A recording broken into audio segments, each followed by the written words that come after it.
Tonight, as Russia and Ukraine step up the battle over key territory, a new proposal could see Australia taking on a special role in helping to rebuild the shattered country. For less than 24 hours, the town of Liman was supposedly part of Russia. Shortly after Putin officially annexed the region, Ukraine forces marched into town and reclaimed it. Here was killed nearly 10% Russian soldiers when they just running from counteroffensive of armed forces of Ukraine. As Putin threatens the use of nuclear weapons and attempts to absorb 4 regions of Ukraine in defiance of international law, Kiev is pushing back.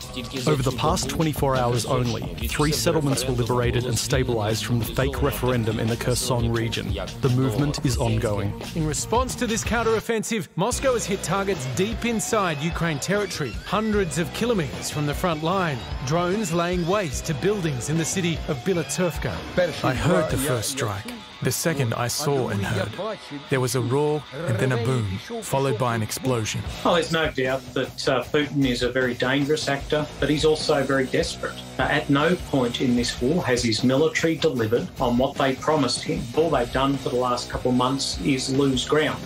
This territorial stoush is leaving thousands more schools, hospitals and public housing in ruins, with Ukraine desperate for international support, not just in fighting the war, but in rebuilding.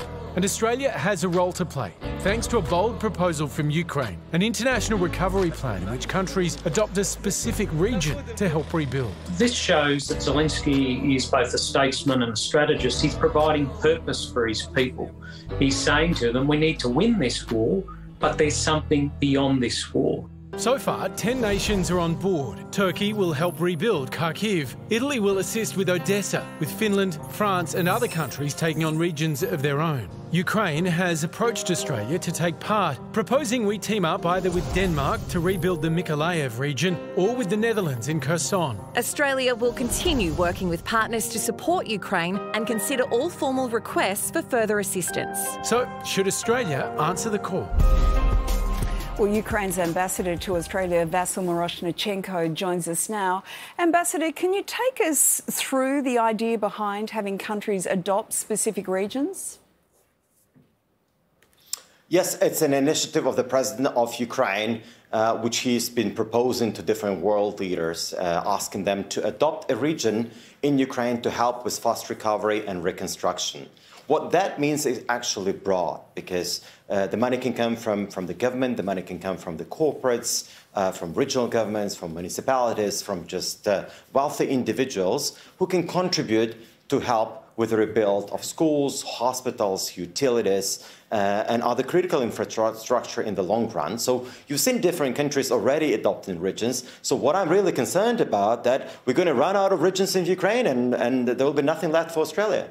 So is it just about financial contributions? Are there other ways, if Australia gets involved, that everyday people could get involved? Absolutely. Look, there will be opportunity for everybody. We'll need help with project management. A lot of people can go there on a mission and teach English at school and just help. There could be other opportunities to help. So it's really kind of a broad concept. And the reason Ukraine is pitching Mykolaiv in the south, because it's a maritime region and Australia is a maritime country. And I think we'll need assistance with the rebuild of ports and other facilities. Also, Mykolaiv and Kherson is a place of renewable energy. Also, very important grain silos are there in the ports, and also vegetable growing and agriculture is very vibrant there. So we'll need assistance with a lot of that. Thanks for joining us tonight, Ambassador. With all this talk going on, it's important to note that the war is still raging. Is this all a bit premature? No, it's not, because we already have to start making plans. This rebuild will be long-term. And of course, on an initial stage, to get all the displaced people and all the refugees back into their towns, we need at least a school, a utility and hospital rebuilt before they can come back. Of course, critical infrastructure is going to take a bit longer. And by the way, I'm now at the Lowy Institute, and in 25 minutes from now, President Zelensky will join us live and we'll be able to talk directly to all the Australians. On the broader picture that Ukraine confronts right now, there's serious discussion about the possibility you might be able to defeat Russia in this war. But there's also threats from Putin to use nuclear weapons. How seriously do you take him? It's a serious threat, and I think the fact that Russia is threatening Ukraine with nuclear weapons is already a strong signal to our friends and allies to send more support for Ukraine. Because that's the only way how you deal with a bully. You have to demonstrate strength and unity. And Ukrainian people are extremely thankful to the Australians for support. As you know, Bushmaster is now a symbol of military assistance. You've seen Bushmaster liberating large swathes of land in Kharkiv and also in the south.